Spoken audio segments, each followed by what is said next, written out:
Sup.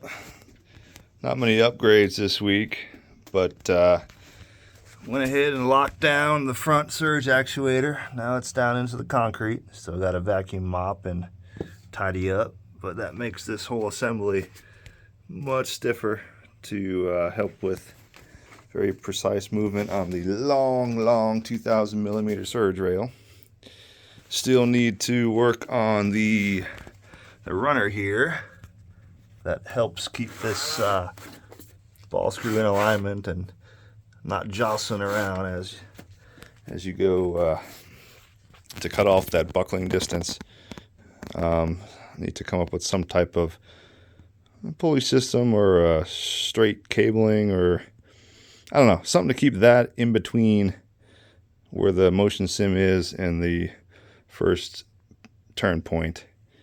It hasn't really been that big of an issue running it and keeping it down there, but it is a benefit to have, and that will be in the future. Major thing is the bracing is now complete, so that has stiffened up the entire frame, and the monitors do not wobble very much anymore on the left and the right. Then opposite to go with a piece of steel with a 1/4 bolt straight through that 2020. I had a little, what was that, an isosceles triangle? Yeah, well, barely a right triangle, but it doesn't matter. As long as it's a triangle, it's going to work. Wheel mounts still stay the same.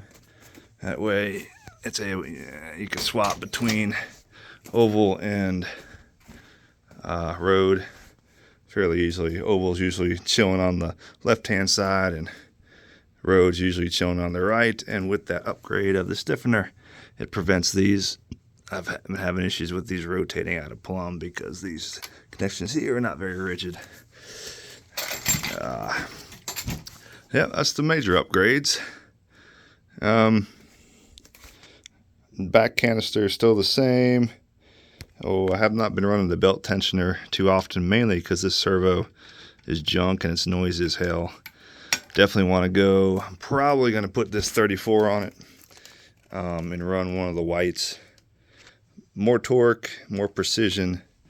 It is an issue with this gear drive 3-to-1 for how quickly the belt can respond. And if this doesn't hit exactly when you hit the brakes, it's distracting. So it's good, it's not great. That'd be better. And probably the most exciting thing is I'm building a new dash. Here's a 3D printed, took the screenshot out of the GT4, overlaid it in Fusion, created this bezel 3D print that will be tied together, and the 2 Volcore screens would be slapped up in between here, and this is going to go right there in front of the wheel. Well, that's a horrible rendition. Come on, there we go. With that cutout sitting on top to block most of the dashes that are in game. That way I'm constantly looking at the same output no matter what car I'm in, and that way it's a consistent relative, and it's a consistent way to input or intake the data that would be required for driving. So I think that would be pretty neat.